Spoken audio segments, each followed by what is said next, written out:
आहे महाराज. पहिला टप्पा 100चा आहे, दुसरा टप्पा फक्त 50चा आहे या कलियुगामध्ये. तर त्या 50मध्ये आपण एक तर 100 वर्ष जगू शकत नाही आणि 50 वर्षात मरू शकत नाही. तर दोन्हीच्या मधलं आयुष्य आपलं आता आपण चालू आहे.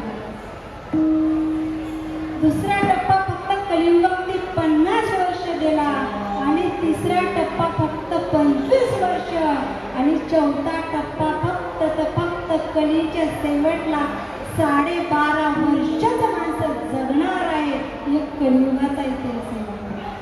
आणि त्या 12.5 वर्षामध्ये जर 12.5 वर्ष आयुष्य होईल आपलं, त्यावेळेस माणसं हरभऱ्याच्या दाटाखाली बसून कोरभर गुटख्याचा एक चतुराचा एक गुटखा काला म्हणून खाणार आहे. एक कलियुगाचा आहे शेवट. म्हणून जीवनात आल्यावर आपलं आयुष्य खात चाललेले आहे. या भगवंताची प्राप्ती साधनाच करून घ्यायची असेल तर या कलियुगामध्येच आहे. कलियुग वाईटही तितकाच आहे आणि कलियुग चांगलाही तितकाच आहे. मायबाप अनेक युगामध्ये युग चांगले होते, पण भगवान परमात्म्याची भेट होण्यासाठी 10,000 वर्ष तपश्चर्या करावं लागत होतं. पण या कलियुगामध्ये असे गुण चांगले आहेत की त्या कलियुगामध्ये सहज आपल्या मुखातून भगवंताचं नाव जर गेलं ना, आपल्या जीवनाचा उद्धार आहे. तपश्चर्या करावं लागत नाही ना, साधना करावं लागत नाही. कलियुग जितका वाईट आहे तेवढा चांगला सुद्धा कलियुग आहे. म्हणून महाराज सांगतात, करा रे मानो साधना रे जय.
जीवनात आल्यावर साधन तुमच्या जीवनात कोणतं करायचं असेल त्या हरीचं साधन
आपल्याकडे आहे तरी काय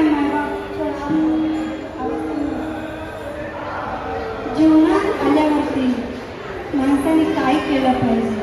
ऐका, उतराई होऊ शकत नाही, देवाने उतराई झाले नाही संतांची, तर तुम्ही आम्ही मनुष्य संतांचं उतराई होऊ शकणार नाही. रामायणामध्ये ऐका, ज्या वेळेस हनुमंतरायाला बक्षीस देण्याची वेळ आली होती, सर्व वानर बसल्या वेळेस जाणून सर्व वानर बसले होते आणि त्यांना प्रभू रामचंद्रांनी सांगितलं, ज्याने त्याने चांगलं कार्य केलं महाराज त्यांना मी बक्षीस देणार आहे.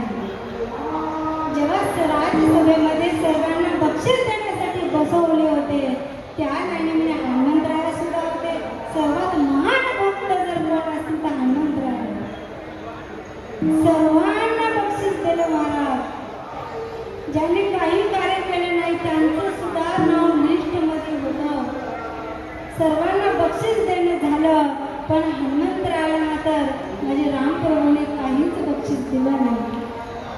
तेव्हा सीता आई साहेबांना वाटलं, अरे ज्याने खरं काम माझ्या आयुष्यामध्ये केलं आणि ज्याच्यामुळे मी इथे आलेले आहे आणि ज्यांनी मला शोधून या लंकेमधून काढलं, खरेच ज्यांचे विजेते आहेत त्यांना माझ्या प्रभूने काहीच नाही दिलं आणि बाकीच्यांना मात्र सर्व दिलं. सीता आई साहेबांनी सांगितलं, हनुमंतराया नाराज नको हो, प्रभू रामचंद्राने तुम्हाला काही प्रभूने माझे दिलं नाही तरी चालेल, पण ते बक्षीस मी तुम्हाला देणार आहे. आणि सीता आई साहेबांनी आपल्या गळ्यातला नवरत्न जडित हार काढले आणि हनुमंतरायाच्या गळ्यात. हनुमंतराय उठले आणि एका झाडावर जाऊन बसले आणि प्रत्येक मणी फोडतात खाली टाकतात आणि सीता आई साहेबांना त्याच्यातलंच एक वाणर येऊन सांगितलं, आई साहेब, ज्याला तुम्ही तुमच्या गळ्यातला नवरत्नाचा हार दिलात ना, ते हार फोडून खाली टाकत आहेत म्हणून. तेव्हा आई साहेब जवळ गेले आणि गेल्यावर ते विचारलं, का रे बाबा, मी हार एवढा प्रेमाने दिला आणि तू फोडून का टाकतोय? तर हनुमंतरायाने सांगितलं, माझे ज्या मनामध्ये माझे प्रभू नसतील ते मनी मी स्वीकार करत नाही. आई साहेबांनी विचारलं, हनुमंतराया आहेत का भगवान? तेव्हा त्यावेळेस हनुमंतराने आपली छाती फाडतात आणि प्रभू राम, सीता, लक्ष्मण, हनुमान पाचही लोक ज्यावेळेस सीता मायला दाखवतात त्यावेळेस मात्र सीता माता आणि प्रभूकडे येतात आणि प्रभूंना आल्यावरती प्रभू म्हणतात, सीता ऐक ना, त्यांना देण्यासाठी माझ्याकडे काहीच नव्हतं. त्यांचे उपकार माझ्यावर आहेत त्याच्यातून उत्तीर्ण होण्यासाठी माझ्याकडे शिल्लक काहीच नव्हतं म्हणून मी त्याला बक्षीस त्यांना काहीच नाही दिलेलं. मग देवाने उपकारावर आपण काहीच देऊ शकत नाही. तुम्ही आम्ही या संतांवर उपकाराचं ओझं कसं काय परतफेड करणार आहोत? नाही करू शकत. जीवनात आल्यावर संतांची जर उपकार जर फेडायचे असते, एक जन्म नाही हजारो जन्म घेतलं तरी आपण परतफेड करू शकत नाही. ही संतांची महिमा आहे. नवे नवे संत आपल्याला अनेक काही नाही देऊन गेलं महाराज, सर्व काही देऊन गेलं. आपल्याला मुक्तीची सुद्धा वाट संतांनी दाखवून दिलं, पण त्या वाटेने आपण जाऊ इच्छित नाही म्हणून आपल्या या जीवनाला मुक्ती भेटत नाही. शास्त्र सांगतं आत्मनाम अधिकृती येते अध्यात्म. या आत्मा स्वरूपाला, या आत्म्याला जो अध्यात्माचे स्वरूप, अध्यात्म जेव्हा जागृती या स्वरूपात होणार नाही तोपर्यंत ज्ञानाची प्रगती या हृदयामध्ये होणार नाही. अहो सांगितलं काही साधक, अहो ठीक आहे, आम्हाला या परमार्थामधून अज्ञान रूपातून ज्ञान प्रगट झालं, त्या अध्यात्म विद्या आमची जागृत झाली आणि अध्यात्म विद्या जागृत झाली, मग आता आम्हाला मुक्ती आहे का? असे काही साधक तुम्हा आम्हासारखे ज्ञानोबारायाकडे प्रश्न टाकतात. ज्ञानोबाराय सांगतात नाही, शास्त्राने सांगितलं तरी अजून पूर्णता झाली नाही तुमच्यामध्ये. जेव्हा अध्यात्म स्वरूपाला जर अध्यात्म स्वरूप जागे झालं, अध्यात्म जागृती झाली आहे जीवनाला, तर त्या जीवनाला अजून काही कार्य करावं लागतं मुक्ती भेटण्यासाठी. शस्त्राने शस्त्रज्ञ ते जाणले जे निरूपले, ज्ञानाची तया ते मागू आम्ही. ज्ञानोबाराय सांगतायत अध्यात्म विद्या तुमच्यात जागृत झाली तरी ज्ञान तुमच्यात जागृत झालं मी मान्य करणार नाही. ज्याला अध्यात्म विद्या जागृत झाली ना माझा, त्याला हा संसार तुच्छ दिसायला लागतो. काही साधक विचारले, अहो मायबाप, अध्यात्म विद्या जागृत झाली, आम्हाला हा संसार बी तुच्छ दिसायला लागला, आता आमच्या जीवनाला मुक्ती आहे का? ज्ञानोबाराय सांगितले नाही, तुमच्या जीवनाला अजूनही मुक्ती नाही. मग याच्या समोर जाऊन काय करावं लागतं? मोक्ष देवने उद्धार काशी हो येते, परी जावे लागे शिरी ते गावी. ज्ञानोबाराय सांगतात ज्याला ज्ञान निर्माण झालं त्याला आम्ही आता मानणार नाही. ज्याला अध्यात्म विद्या जागृत झाली, दुसरा क्रमांक त्याला हा संसार तुच्छ दिसायला लागला. आणि ती दोन गोष्टी झाल्यावरती तो मनुष्य काशीला जातो. आपण काहीच करत नाही ना साधना, ना विचार, ना नामस्मरण. आपण म्हणतोय मी काशीला गेलोय, माझ्या जीवनाचा उद्धार झाला आणि मला मुक्ती भेटणार आहे. नाही, खोटं आहे म्हणतात ज्ञानोबाराय. अहो काही लोक तर म्हणतात, अहो मी काशीला गेलोय, मी कपात चहा पीत नाही.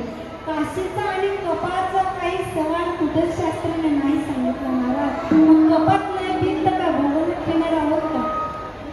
याचा सवालच नाही. ज्ञानोबाराय म्हणतात नाही, तो मनुष्य काशीला जावा आणि त्या काशीच्या ठिकाणी गेल्यावरती, त्या क्षेत्रामध्ये गेल्यावरती त्या स्नान करावं नाही.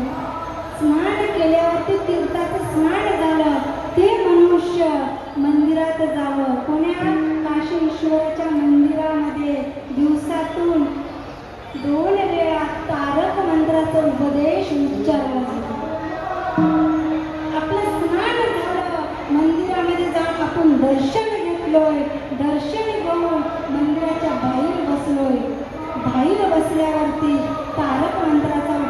उच्चार चालू झाला मंदिरावरती आणि आपण त्या जागी बसल्यावरती घरला काशीला गेलेला मनुष्य वापस घरला कधीच येऊ नये असं शास्त्र सांगतं. आपण तो घराच्या चाब्या घेऊन जातोय आणि मग आपल्याला मुक्ती भेटणार आहे का? नाही महाराज. मग त्या ठिकाणी जेव्हा आपण बसलोय दर्शन घेऊन त्या ठिकाणी जेव्हा तारक मंत्राचा उच्चार मंदिराच्या प्रसार चालू झाला त्या ठिकाणी हा जीव जात आहे. हा देह ठेवायचा आहे ते मनुष्याने देह ठेवत आहे. हा जीव इकडून जात आहे आणि तारक मंत्राचा उच्चार आपल्या कानावर पडत आहे. लक्ष आहे ना महाराज? हा उच्चार आपल्या कानावर पडत आहे आणि इकडे जीव जात आहे. त्या मनुष्याला मात्र जीवनाचा उद्धारण त्याला मात्र एका लोकात नाही तिन्ही लोकांमध्ये मुक्ती भेटल्याशिवाय राहणार नाही. तेव्हा जीवनाला मुक्ती मिळेल. आपण कुठेतरी अट्टहास भक्तीविषय ज्ञानाविषय अभ्यासाविषय कुठेतरी जीवनात अट्टहास केला पाहिजे. तुकोबाराय सांगतात ज्या ग्रंथाचा आपण विचार अभ्यास करतो असाध्य ते साध्य करीती सायनास कारण अभ्यास नको. जीवनात ज्याला खरा शास्त्राचा संतांचा विचाराचा अभ्यास झाला ना माझा बाप तो कुठंच थांबू शकत नाही. इतकी ताकद त्या संतांमध्ये आहे.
खूप आभार. खूप चांगले चॅनल आहे बरं का. आणि आमचे दादा तुमचे दादा आभार आणि आमचे चौदार काका दोन्ही पण उभा आहे.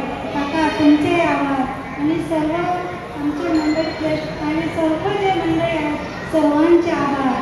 आणि आपल्याला कायम आज कमी भेटल्यामुळे कायम आपल्याला वेळ कमी असल्यामुळे आपण अभंगसुद्धा व्यवस्थित सोडत नाही.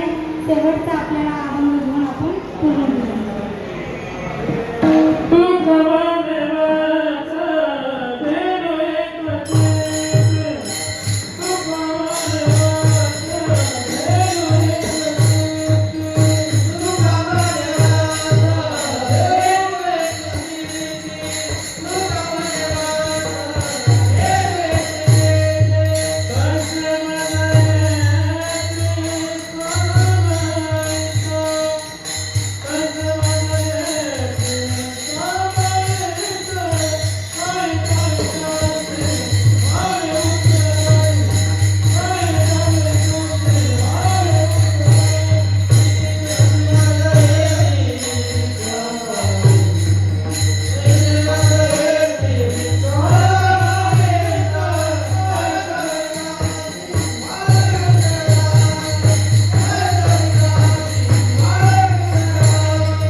असं राहू का